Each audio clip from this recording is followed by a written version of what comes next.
ኢየሩሳሌም ሆይ በሁለት እሳቶች መካከል ስለምን ተገኘሽ? ሁለቱ እሳቶች የትንቢት ፍጻሜ ወይስ የዓለም መጨረሻም?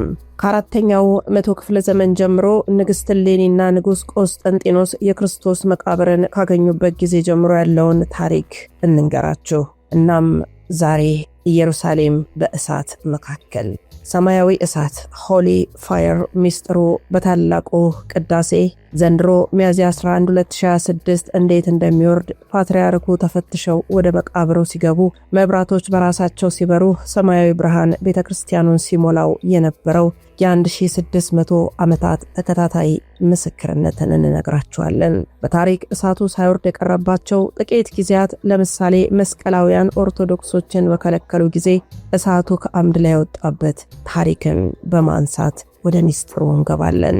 ዛሬ ሚያዝያ 6 2026 ላይ ሆነን ለታላቁ እሳት መውረድ 5 ቀናት ብቻ ሲቀሩት ኢየሩሳሌም ያለችበትን ድባብ እንመልከተው።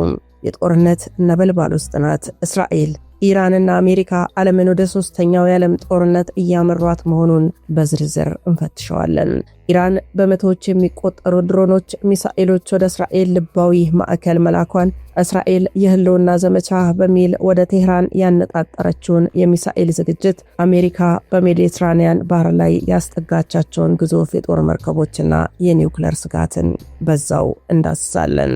የታሪክ ምጽአትና የትንቢቱ ተረጓሚ ሁለቱ እሳቶች። በአንድ በኩል ከሰማይ የሚወርደው ቅዱስ እሳት የሰላም እሳት ይጠበቃል። በሌላ በኩል ግን ከሰማይ የሚዘንበው የጥፋት እሳት ሚሳኤል ዓለምን እያመሰ ነው።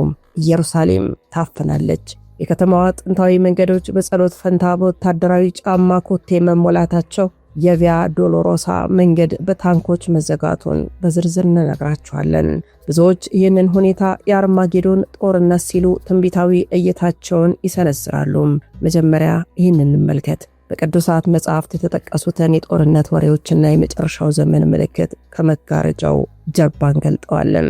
የሚጠበቀው ተአምር የፊታችን ቅዳሜ ሚያዝያ 11 ሰዓት ይወርድ ይሆን? የብዙዎች ጥያቄ ነው። የጦርነቱ ጭስ ሰማያዊውን ብርሃን ይጋርደው ይሆን? በርካቶች ተጠራጥረዋል። እነዚህን አንገብጋቢ ጥያቄዎች ታዲያ ማንሳት ተገቢ ነው። የሰው ልጅ ዛሬ ካለበት የጥፋት አፋፍ ሊመለስ የሚችለውስ በሰላም መንገድ ብቻ መሆኑን፣ ኢየሩሳሌም ደግሞ የዚህ ሰላምም ሆነ የጥፋት ማዕከል መሆኗን ማሳሰብ እንወዳለን። ኢየሩሳሌም ሆይ ስለምን በሁለት እሳት መካከል ቆምሽ? ኢየሩሳሌም የሰላም ከተማ ተብላ የተሰየመች ነገር ግን የዓለም የጦርነትና የደም መፍሰስ ማዕከል ሆና የዘለቀች ድንቅ ከተማም ዛሬ ቀኑ እንደሚያሳየን ሚያዝያ 6 2026 እንደ ፈረንጆቹ የዘመን ቀመር ላይ ሆነን ወደ ኋላ ስንመለከት የሰው ልጅ ታሪክ እዚች ጠባብ መሬት ላይ ታንቆ እናገኘዋለን። ከ2000 ዓመታት በፊት በቀራንዮ ተራራ ላይ የፈሰሰው ደም ዛሬም ድረስ የዓለምን ጂኦፖለቲካ ሲያናውጥ ይኖራል ብሎ ያሰበ ማን ነበረም? ዛሬ ዓለም ባስፈሪ ጦርነት ደመና ተውጣለች። በኢየሩሳሌም ሰማይ ላይ የሚታየው ብርሃን የሰላም ምልክት ይሁን ወይስ የጥፋት ሚሳኤል? መለየት ወደማይቻልበት አስፈሪ ምዕራፍ ተሸጋግረናል። ወደ ታሪኩ እንመለስ። በአራተኛው መቶ ክፍለ ዘመን ንግሥት እሌኒ ክርስቶስን መቃብር ለማግኘት ወደ ኢየሩሳሌም ባደረገችው ጉዞ የሰው ልጅ ታሪክ ተቀየረም። በ335 ዓመተ ምህረት የተመረቀው የትንሣኤ ቤተክርስቲያን ቸርች ኦፍ ዘ ሆሊ ከዚያ ጊዜ ጀምሮ አንድ ታላቅ ድንቅ ተአምርን ያስተናግዳል። ይህም ሰማያዊ እሳት ወይ ደግሞ እነሱ እንደሚሉት ሆሊ ፋየር ነው። ይህ እሳት ዝም ብሎ የሚነድ እሳት አይደለም። በማስረጃ የተደገፈ የታሪክ ድርሳናት እንደሚነግሩን ለ1600 ዓመታት ያህል በየዓመቱ በታላቋ ቅዳሜ ከሰማይ ይወርዳል። ፓትርያርኩ ምንም አይነት እሳት መያዣ ሳይዞ ወደ ታች ተፈትሸው ወደ መቃብሩ ይገባሉ። በድንገት ግን መላው ቤተክርስቲያን በሰማያዊ ብርሃን ይሞላል። የፓትርያርኩ ሻማዎች በራሳቸው ይበራል። የጥበቡ ትንታኔ እንዲህ ነው። ይህ እሳት በመጀመሪያዎቹ 33 ደቂቃዎች ውስጥ አያቃጥልም። ምዕመናን ፊታቸውን፣ ጸጉራቸውን በእሳት ሲያልፉ ይታያሉ። ምንም ጉዳት ግን አይደርስባቸውም። ይህ ተአምር በታሪክ ውስጥ ብዙ ፈተናዎችን አልፏል። መስቀላውያን ኦርቶዶክሶችን በከለከሉ ጊዜ ግን እሳቱ ከቤተ ክርስቲያኑ አምድ ላይ ተከፍሎ የወጣበት ያ አምድ ዛሬም ድረስ በምስክርነት ቆሟል። አሁን ወደ ዛሬው እውነታ እንመለስ። ዛሬ ሚያዝያ 6 ቀን 2026 ነው። ለተአምራዊው እሳት መውረድ ሚያዝያ 11 ገና 5 ቀናት ይቀሩታል። ኢየሩሳሌም ግን በሌላ እሳት እየነደደች ትገኛለች። እስራኤል በአሁኑ ሰዓት የህልውና ዘመቻ ላይ ነች። የቴል አቪቭና የኢየሩሳሌም ሰማይ በራዳሮች በጸረ ሚሳኤል መከላከያዎች ተወጥረዋል። ከተማዋ በታንኮችና በታጠቁ ወታደሮች ተከባለች። ኢራን ከቴህራን የሚነሱ ድሮኖች፣ ሃይፐርሶኒክ ሚሳኤሎች ቀጥታ ወደ ኢየሩሳሌም አቅንተዋል። ኢራን የመጨረሻው ድል በሚል የከፈተችው ይህ ጥቃት ዓለምን ወደ ኒውክሌር ጦርነት አፋፍ ገፍቶ ከጫፍ አቁሞታል። አሜሪካ በሜዲትራኒያን ባህረ ሰላጤው ላይ ያሰፈረቻቸው ግዙፍ የጦር መርከቦች፣ የአውሮፕላን ተሸካሚዎች አሜሪካ በዚህ ጦርነት ውስጥ እጇን በጥልቀት ማስገባቷን ያረጋግጣሉ። ዓለም ዛሬ እየታመሰች ነው። የነዳጅ ዋጋ መናር፣ የምግብ እጥረት፣ የኢኮኖሚ ቀውስ በእያንዳንዱ የዓለም ጥግ ተሰምቷል። ኢየሩሳሌም ዛሬ የሁለት እሳቶች መጋጠሚያ ሆናለች። ከሰማይ የሚወርደው የሚጠበቀው የሰላም እሳትና ከሰው ልጅ ጥፋት መሳሪያ የሚዘንባው የሚሳኤል እሳት። ብዙዎች ይጠይቃሉ፣ የአርማጌዶን ጦርነት መጀመሪያ ነው ወይ ሲሉ። ዛሬ ሚያዝያ 6 ላይ ሆነን የምናየው እውነታው በጣም አስፈሪ ነው። በቪያ ዶሎሮሳ የመከራ መንገድ ላይ የምዕመናን የዝማሬ ድምፅ ሳይሆን የጀትና የሚሳኤል ድምፅ እየተሰማ ነው። የጦርነት ዓለምን እያመሰ ባለበት በዚህ ሰዓት መላው ዓለም ሚያዝያ 11ን ደግሞ በጉጉት ይጠብቃል።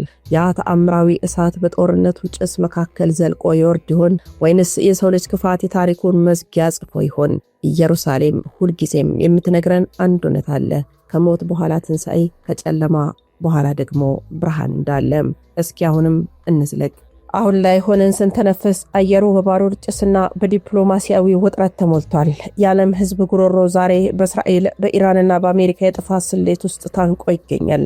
ይህ ዝም ብሎ የሁለት ሀገራት ግጭት አይደለም። ይህ የዓለምን የደም ስር የሆኑትን የባህር መስመሮች የመበጠስ ስልታዊ ጥቃት ነው። ቀይ ባህር ታፍኗል ይላሉ ተንታኞቹ። በባብኤል መንደብ በኩል የሚደረገው የንግድ እንቅስቃሴ ዛሬ ቆሟል። በኢራን የሚታገዙ የየመን አማጽያን በቀይ ባህር ላይ ያሰፈሩ ሽብር ዓለም አቀፍ መርከቦች አፍሪካን ዞረው እንዲጓዙ አስገድዷቸዋል። የማለት የምግብ የመድኃኒትና የኢንዱስትሪ ዕቃዎች ዋጋ በጥፍ እንዲደር አድርጓል። የሆርሙዝ ወሽመጥ ስጋት እንደቀጠለ ነው። ኢራን የመጨረሻው ካርታ የምትለውን የሆርሙዝ ወሽመጥን ለመዝጋት ጫፍ ላይ ደርሳለች። በዓለም ላይ ካለው ነዳጅ 20 በመቶ የሚሆነው የሚያልፉበት ይህ ጠባብ መስመር ከተዘጋ ዓለም በጨለማ ውስጥ ወድቃለች። ዛሬ ሚያዝያ 6 የአያላን ሀገራት የጦር መርከቦች እዚህ ስፍራ ላይ ተፋጠው ይገኛሉ። ትራምፕ እንዲያሉ ለኢራን ሆርሙዝን ክፈቱ። ኢራን መለሰች፣ ቁልፉ ጠፍቶብናል፣ ቁልፉን ፈልገሽ አምጪ አሜሪካ ስትል በስላቅ መለሰች። እስራኤል ዛሬ የህልውና ጦርነት ውስጥ ነኝ ትላለች። አሜሪካ ደግሞ ጋሻ ሆናለሁ በማለት ግዙፍ የጦር መርከቦቿን ወደ አካባቢው አዘልቃለች። ነገር ግን ከዚህ በስተጀርባ ያለው እውነታ የዓለም ሕዝብ ለከፍተኛ ረሃብና ስጋት አጋልጧል። የአሜሪካ ሚና ዋሽንግተን በቢሊዮን የሚቆጠር ዶላር የሚያወጡ የጦር መሳሪያዎች ወደ እስራኤል እያጋዘች ሲሆን፣ ይህ ደግሞ በሌላ በኩል ሩሲያ ቻይናን ወደ ግጭቱ እንዲገቡ ጋብዟል። ዛሬ ሚያዝያ 6 ዓለም በሁለት ጎራ የተከፈለችበት ጊዜ ነው። የኢራን ስትራቴጂ ደግሞ ቴህራን በቀጥታ ከእስራኤል ጋር መጋጠም ብቻ ሳይሆን በመላው መካከለኛው ምስራቅ ያሉ አጋሮቿን በማንቀሳቀስ የአሜሪካንና የእስራኤልን ትኩረት እየፈተነች ትገኛለች። ይህ የጠላት ጦርነት ዛሬ ወደ ገሃድ ወጥቶ የዓለምን ሰላም ቀብሮታል። ወደ ኢየሩሳሌም እንመለስ። ዛሬ በቤተ ክርስቲያን ውስጥ የሚሰማው ጸሎትና ከላይ የሚሰማው የጀት ድምጽ ተደባልቋል። የሰው ልጅ ከጥንት ጀምሮ መጨረሻው ሲቃረብ ጦርነትና የጦርነት ወሬ ተሰማላችሁ ተብሎ የተነገረው ትንቢት ዛሬ ፊት ለፊት የተደቀነ ይመስላል። የሰማያዊው እሳት ተስፋ ለሚያዝያ 11 የሚጠበቀው ሰማያዊ እሳት ዛሬ ካለው የባሩድ እሳት ጋር ተፋጧል። ምዕመናን ይህንን እሳት የሰላም ምልክት ሆኖ ይወርድ ይሆን ብለው ይማጸናሉ፣ ይለምናሉ። የትንቢቱ ተረጓሚም ኢየሩሳሌም የዓለም ማብቂያና መጀመሪያ ተደርጋ ትወሰዳለች። ዛሬ በዙሪያ የተሰለፉ ጦሮችና በባህር ላይ የተወደሩት መስመሮች ብዙዎች የመጨረሻው ሰዓት ደርሷል ብለው እንዲያምኑ አድርጓቸዋል። ሚያዝያ 6 ቀን 2026 ነው ዛሬ በታሪክ ውስጥ እንደ ታላቅ የፍጥጫ ቀን ተመስግቧል። ዓለም ዛሬ በጣም እንደታፈነች እየተሰማ ነው። ጉሮሯ በኃያላን እጅ ተጨምቋል። በቀይ ባህር፣ በባብኤል መንደብ፣ በሆርሙዝ በኩል የሚመጡ ተስፋዎች ዛሬ በጦርነት ጭስ ተጋርደዋል። ሚያዝያ 11 ቀን 2026 የሚወርደው እሳት ዓለም ከገባችበት የጥፋት እሳት ያወጣታል ወይስ የጥፋቱ መጀመሪያ ይሆናል? በርካቶችን በፍርሃትና በተስፋ የሸበበ ነው። እኛ ግን እንዲህ እንላለን። ዛሬ ዓለም የቁም ስቅሏን እያየች ነው። ኃያላኑ ለስልጣን ሲሉ የቢሊየን ንጹሃንን ሕይወት አደጋ ላይ ጥለዋል። ይህ ታዲያ የሰው ልጅ ታሪክ ታላቁ ጥያቄ ምልክት ላይ ወደቀበት ነው። በየደቂቃው በየሰከንዱ የዓለም ኃያላን ፍጥጫና የዜና አውታሮች ድንጋጤም እየጨመረ ነው። የዜና አውታሮች ምናሩ ወርልድ ሞኒተር ዓለም ወደማይመለስበት የታላቁ ጦርነት ምዕራፍ ገብቷል ሲል በደመቀ ጽሑፍ ዘገበ።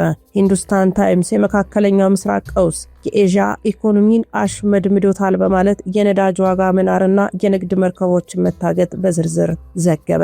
አልአረቢያ ኢራንና እስራኤል በቀጥታ መጋጠማቸው ቀጠናውን ወደ አመድነት እየቀየረው ነው ሲል ሰበር ዜናውን አሰራጨም። እነዚህ የዜና ተቋማት ዛሬ የሚዘግቡት አንድ እውነት ነው። ዓለም በኃያላን ሀገራት እልህ ውስጥ ታንቃለች።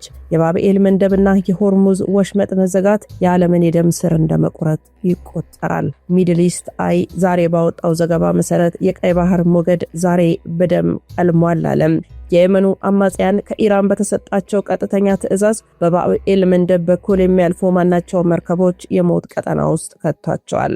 ትንታኔውም ዛሬ ሚያዝያ 6 የዓለም ጉሮሮ በእስራኤልና በኢራን ፍጥጫ ምክንያት ታንቋል። እንዲሁም በአሜሪካ አጋፋሪነት መርከቦች ባህሩን ጥለው እንዲሸሹ እየተገደዱ ነው።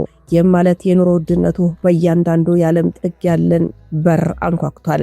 አሜሪካና እንግሊዝ ባህሩን እናስከብራለን ቢሉም የኢራን ድሮኖች፣ ሚሳኤሎች ግን ሰማዩን አጥለቅልቀውታል።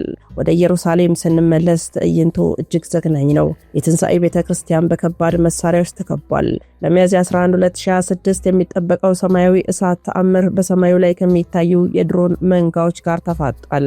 ሃይማኖታዊና ትንቢታዊ ትንታኔውን ከአራተኛው መቶ ክፍለ ዘመን ጀምሮ የነበረው የተአምር ዛሬ በታሪኩ አይቶት በማያውቀው ፈተና ውስጥ ነው። ዛሬ ሚያዝያ 6 ከተማዋ የሰላም ሳይሆን የባሩድ መጋዘን ሆናለች።